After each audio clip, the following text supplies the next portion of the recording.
வணக்கம் நண்பர்களே, எல்லோரும் எப்படி இருக்கீங்க? நலமா இருக்கீங்களா? நான் பாரம்பரிய ஜோதிடர் ரவிக்குமார். இப்ப நாம பார்க்கக்கூடிய தலைப்பு பார்த்தீங்கன்னா குரு பெயர்ச்சி பலன்களை பத்தி தான் இந்த காணொலியில பார்த்துட்டு இருக்கிறேங்க. இந்த குரு பெயர்ச்சி அப்படின்றது நிகழும் மங்களகரமான விசுவாவசு வருடத்துல, அதாவது சித்திரை மாசம் 31 அன்னைக்கு குரு பகவான் ரிஷப ராசியிலிருந்து மிதுன ராசிக்கு பெயர்ச்சி அடைகிறார். மிதுன ராசிக்கு பெயர்ச்சி அடையக்கூடிய இந்த குரு பகவான் பாத்தீங்கன்னா, அதாவது அடுத்தது 2026 வருஷம் 6வது மாசம் 1ஆம் தேதி வரைக்கும் கிட்டத்தட்ட ஒரு வருஷம் 17 நாட்கள் குரு பகவான் அதாவது மிதுன ராசிக்கு பெயர்ச்சி அடைகிறார். அப்படி பெயர்ச்சி அடையக்கூடிய இந்த காலகட்டத்தில் பார்த்தீங்க அப்படின்னா, ஒரு வருஷம் 17 நாட்கள் உங்க ராசியில தான் குரு பகவான் அடுத்தது வராரு. சனி பார்க்கும் இடத்துக்கு மட்டும் தான் பலன் கொடுப்பார். ஆனா குரு பகவான் அப்படி இல்லை. குரு பகவான் இருக்கும் இடத்துக்கும் பலன் கொடுப்பார், பார்க்கும் இடத்துக்கும் பலன் கொடுப்பார். அவரு தான் இந்த குரு பகவான். அடுத்தது உங்க ராசிக்கு ஜென்ம குருவா உட்காரக்கூடிய இந்த குரு பகவான் 1 இல்ல 2 இல்ல 80% வளர்ச்சிகளை உங்களுக்கு கொடுக்க போறாரு இந்த குரு பகவான். குரு பயிற்சி. அப்ப இந்த குரு பயிற்சி எப்பவுமே குரு பகவான் மிதுன ராசியில குரு உட்கார்ந்தா நட்பா உட்கார்ந்துருவார். ஏன்னா குரு பகவானும் புதன் பகவானும் ரெண்டுமே பாத்தீங்கன்னா நட்பு கிரகம். அதனால அடுத்தது குரு பகவான் உங்க ராசிக்கு நட்பா உட்கார்றாரு. அப்படி உட்காரக்கூடிய இந்த காலகட்டத்துல பாத்தீங்க அப்படின்னா, பொதுவா குரு பகவான் உங்களுக்கு 12ஆம் இடம் விரயஸ்தானத்துல இருந்து இப்ப உங்க 1ஆம் இடம் ஜென்மஸ்தானத்துக்கு உட்கார்றாரு. இது விட உங்களுக்கு என்ன நல்ல நேரம் வேணும்? ஏன்னா பொதுவா பாத்தீங்கன்னா 12 கட்டத்துல 12 இடத்துல பாத்தீங்கன்னா 12 இடத்துக்கு ஒரு பேர் சொல்றோம். அப்படி பார்த்தா 12வது வீட்டுக்கு என்ன சொல்றோம்னா விரய ஸ்தானம்னு சொல்றோம். விரயஸ்தானம்னா என்ன? கண்டதும் தண்டம் பண்ணி கைப்பொருள் விரைய மண்ணி பண்டவோர் நாட்டை விட்டு வனவாசம் போகாத கொடுமையை சித்திரவதை கொடுக்குறவன் தான் அந்த 12ஆம் இடம். எப்பயுமே ஒரு கிரகம் 6, 8, 12 பொதுவா 6, 8, 12 போய் மறையக்கூடாது. அப்படி அந்த 6, 8, 12 போய் மறையிற கிரகம் வேலை செய்யாது. குறிப்பா 12ஆம் இடத்துல மறையிற கிரகம் சுத்தமாவே அந்த இடத்துல வேலை செய்யாது. அப்ப கிட்டத்தட்ட உங்களுக்கு 2024 வருஷம் மே மாசம் 1ஆம் தேதியில இருந்து இந்த 2025 வருஷம் மே மாசம் 14ஆம் தேதி வரைக்கும் இந்த குரு பகவான் நிச்சயமா உங்களுக்கு எந்த வேலையுமே செய்யல. தொழில் முடக்கம், பண கஷ்டம், படிச்ச படிப்புக்கு உண்டான வேலை இல்லாம அரசியல்ல போய் இறங்குனவங்களுக்கு பார்த்தோன்னா பணம் தான் நஷ்டமாச்சு தவிர பட்டம் பதவி ஒன்றும் முன்னேற்றம் இல்லை. எடுத்த முயற்சிகளுக்கு எல்லாமே தடை. சொந்த வியாபாரம் சொந்த தொழில் செஞ்சவங்களுக்கு நஷ்டம். விவசாயத்தை நம்பி இருந்தவங்களுக்கு கண்டிப்பான்றது விவசாய நஷ்டம். ரியல் எஸ்டேட், ஆன்லைன் தொழில், இந்த மாதிரி ஆன்லைன் பிசினஸ் பண்ணவங்களுக்கு எல்லாமே வருமான வளர்ச்சின்றது குறை.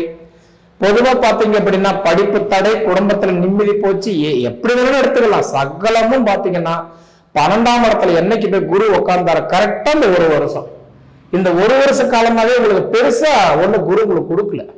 அப்படி இருந்த குரு பகவான் அடுத்தது உங்களுக்கு மே மாசம் 14ஆம் தேதி அன்னைக்கு குரு பகவான் உங்க ராசிக்கு வராரு. உங்க ராசியில ஜென்ம குருவை உட்காரக்கூடிய காலகட்டம் கண்டிப்பா உங்க மனசுல பாத்தீங்கன்னா தெளிவு பிறக்கக்கூடிய ஒரு அருமையான ஒரு தருணம். மனசுக்குள்ள ஒரு தெளிவு கிடைச்சிடும். இதுக்கு மேல நம்ம நல்லா இருப்போம், சாதிப்போம், வாழ்ந்து காட்டுவோம், வளர்ந்துருவோம், இந்த பிரபஞ்சத்துல கண்டிப்பா நம்ம பிறந்ததுக்கு ஒரு அர்த்தம் கிடைக்கும் அப்படின்ற ஒரு தெளிவு கண்டிப்பா உங்க மனசுல உதயமாயிடும். சரிங்களா? அந்த இடத்துக்கு தான் இப்ப உங்களுக்கு குரு பகவான் வராரு. அடுத்தது பாத்தீங்கன்னா அனுபவம் அதிகரிக்கக்கூடிய ஒரு தருணம். உங்க மனசுக்குள்ளாரெல்லாம் பாத்தீங்கன்னா இதுக்கு முன்னாடி எப்படியோ, ஆனா இந்த வருஷம் எல்லாம் பாருங்க நிறைய உங்களுக்கு அனுபவங்கள் கிடைக்கும். ஓ, இதனாலதான் நம்ம வாழலையா, இதனாலதான் நம்ம வளரலையா, இதனாலதான் நமக்கு படிப்பு கொடுக்கலையா, இதனாலதான் நமக்கு பாத்தீங்கன்னா நல்ல வேலை அமையலையா, மொத்தத்துல நம்ம கஷ்டப்பட்டதுக்கு காரணம் இதுதானா அப்படின்ற மாதிரி புதுசா உங்களுக்கு ஒரு எப்படி சொல்றதுன்னா அனுபவங்கள் கண்டிப்பா கிடைச்சிடும். சன்னியாசியா இருந்தவங்களுக்கு சம்சாரியாக போறீங்க, சம்சாரியா இருந்தவங்களுக்கு குடும்பஸ்தராகி குடும்ப குட்டிகளோட இது கண்டிப்பா இந்த வருஷம் நீங்க வாழ போறீங்க. இதுல மாற்றமே கிடையாது. ஏன்னா உங்களுக்கு 12ஆம் இடத்துல குரு பகவான் உட்கார்ந்து இந்த ஒரு வருட காலமா உங்களுக்கு பிச்சை ஒண்ணு எடுக்கல, அவ்வளவு கஷ்டத்துல கொண்டு விட்டுட்டாரு. சரிங்களா? அந்த மாதிரி காலகட்டம் எல்லாம் கண்டிப்பா இப்ப மாற போகுது. உங்க வாழ்க்கையில கண்டிப்பா உங்க தரம் உயர போகுது. நீங்க அனுபவிச்சு பார்த்து சொல்லுங்க. சரிங்களா? அதே மாதிரி பாத்தீங்கன்னா உங்களுக்கு 7ஆம் இடம், அதாவது தனுசு ராசிக்கும் 10ஆம் இடம் மீன ராசிக்கும் அதிபதி தான் இந்த குரு பகவான். பொதுவா குரு பகவான் வந்து பாத்தீங்கன்னா என்ன சொல்றான், புத்திரஸ்தானத்துக்கு அதிபதி, மாங்கல்யத்துக்கு குரு பார்த்ததும் கல்யாணம் பண்ண முடியும் சொல்லுவாங்க. உங்களுக்கு மாங்கல்ய காரகனே குருவா தான் இருக்கிறார். உங்க ராசிக்கு 7ஆம் இடத்துக்கு அதிபதி, இன்னைக்கு தனுசு ராசிக்கு அதிபதி குரு தானே. அப்ப கலஸ்தர ஸ்தானத்துக்கு அதிபதி குருவா இருக்கிறதுனால இந்த வருடத்துல மிதுன ராசிக்காரங்களுக்கு திருமண தடைகள் கண்டிப்பா சரியாகும். திருமணம் ஒரு பந்தம் கண்டிப்பா ஏற்படும். இந்த காதல் கல்யாணம் ஒருதலை பட்சமா பார்த்துட்டு இருந்தவங்களுக்கு, கல்யாணத்து வரைக்கும் வந்து நின்று போனவங்களுக்கு, அதாவது முதல் மனம் கட்டாயிடுச்சுங்க, மறுமணம் பண்ணலாமா, 2வது தாரம் கட்டலாமா, இது போல திருமணத்துக்கு சார்ந்த விஷயங்கள் எல்லாமே உங்களுக்கு இந்த வருஷம் கண்டிப்பா உங்க வாழ்க்கையில ஒரு புது தெம்பு, ஒரு புத்துணர்ச்சியோட பிறக்க போகுது. அதனால நீங்க வந்து பாத்தீங்கன்னா இந்த வருஷத்துல வந்து உங்களுக்கு 100% திருமண தடைகள் எல்லாம் விலக போகுது. சரிங்களா?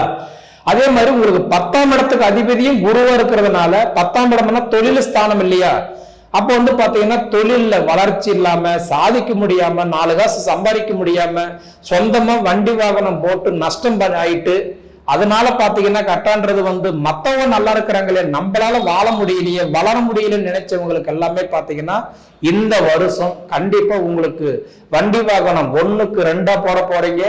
அதே மாதிரி 1 ஏக்கருக்கு 2 ஏக்கர் கட்டன்றது சீர்திருத்தம் பண்ணி விவசாயம் பண்ண போறீங்க. அதே மாதிரி தொழில் ரீதியா நீங்க அப்டேட் ஆக போறீங்க.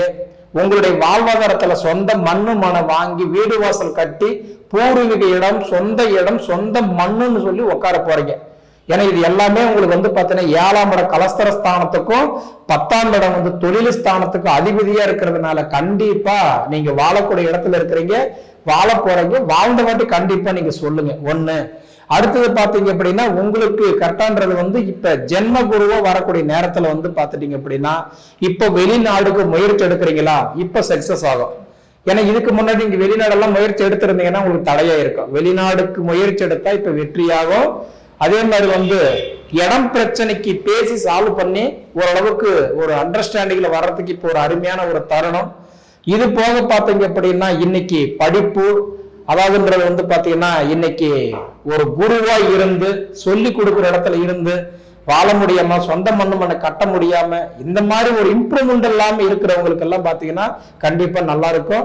அதே மாதிரி இன்னைக்கு உங்க வீட்டுக்கு அதிபதி புதனும், அந்த புதன் வீட்டுல இருந்து குருவும் சேரக்கூடிய நேரத்துல எல்லாம் பாத்தீங்கன்னா முதல்ல இந்த வருஷம் உங்களுக்கு படிப்பு சூப்பரா இருக்க போகுது. 25 to 26 படிப்பு உங்களுக்கு நல்லா இருக்கும். ஸ்கூல் ஃபர்ஸ்ட், காலேஜ் ஃபர்ஸ்ட், நல்ல ரேங்க் எடுத்து நல்ல ஒரு இதுல கைத்தட்டல் பாராட்டுகளோட வர்றதுக்கு வாய்ப்பு உண்டு. அதே மாதிரி வந்து இந்த நடனத்துறை, விளையாட்டுத்துறை, இந்த மாதிரி வந்து பாத்தீங்கன்னா ஒரு கட்டன்றது ஒரு ஆர்ட்ஸ் லைன்ல இருக்கக்கூடிய உங்களுக்கு எல்லாம் பாத்தீங்கன்னா நிச்சயம் உங்களுக்கு ஒரு கைத்தட்டல் பாராட்டுகள் எல்லாம் கிடைக்கிறதுக்கு வாய்ப்பு உண்டு. இது போக பாத்தீங்க அப்படின்னா இன்னைக்கு கல்வி கண்டிப்பா அடுத்த கட்டத்துக்கு போறதுக்கு வாய்ப்பு உண்டு. படிப்பு முடிச்சுட்டு வேலை இல்லாம இருக்கிறவங்களுக்கு இந்த புதனும் குருவும் சேரக்கூடிய ஒரு காலகட்டத்துல உங்களுக்கு படிப்புக்கு தகுந்த பலன்களை கண்டிப்பா கொடுக்க போறாரு. சரிங்களா? மொத்தத்துல பாத்தீங்க அப்படின்னா இன்னைக்கு மிதுன ராசியில இந்த ஜென்ம குரு கண்டிப்பா உங்களுக்கு ஒரு 80% வளர்ச்சி கொடுக்க போறாரு. இதுல எந்த காலத்துக்கு கொண்டு ஒரு மாற்றமே கிடையாது. ஏன்னா போன வருஷத்துல உங்களுக்கு பட்ட நஷ்டம் எல்லாமே இந்த வருடத்துல உங்களுக்கு நல்லா இருக்கும். குரோதி வருடத்துல ஏகப்பட்ட குழப்பங்கள், அதான் மணி சொல்லிட்ட, தொழில் முடக்கம், வாழ்க்கை நல்லா இல்ல, வளர்ச்சி நல்லா இல்ல, நிம்மதி இல்ல, கணவன் மனைவிக்குள்ளார போராட்டம், மொத்தத்துல 4 காசு இல்லாத போது இருந்த ஒரு நிம்மதி இருக்கும் போது இல்லாம அவ்வளவு கஷ்டப்பட்டிருப்பீங்க. வீடுக்குள்ள காசு வச்சிருந்த காலம் போய் வீட்டுல எங்க 4 காசு இருக்குமோன்ற மாதிரி பல குழப்பம் குரோதி வருடத்துல நடந்துருச்சு. ஆனா இந்த விசுவாவசு வருடத்துல பாத்தீங்கன்னா கண்டிப்பா உங்களுக்கு நல்ல ஒரு தரம், வளர்ச்சி, ஒரு முன்னேற்றம் கண்டிப்பா இதெல்லாம் பாக்குற இடத்துல உங்களுக்கு இந்த குரு பகவான் பயிற்சியா இருக்கிறாரு. அதனால இந்த 2025 to 2026 இந்த குரு பயிற்சி கண்டிப்பா நீங்க ஒரு டாப்ல இருக்க போறீங்க. இதுல எந்த காலத்துக்கு கொண்டு ஒரு மாற்றம் கிடையாது. நீங்க இதை அனுபவிச்சு பார்த்து சொல்லுங்க. சரிங்களா?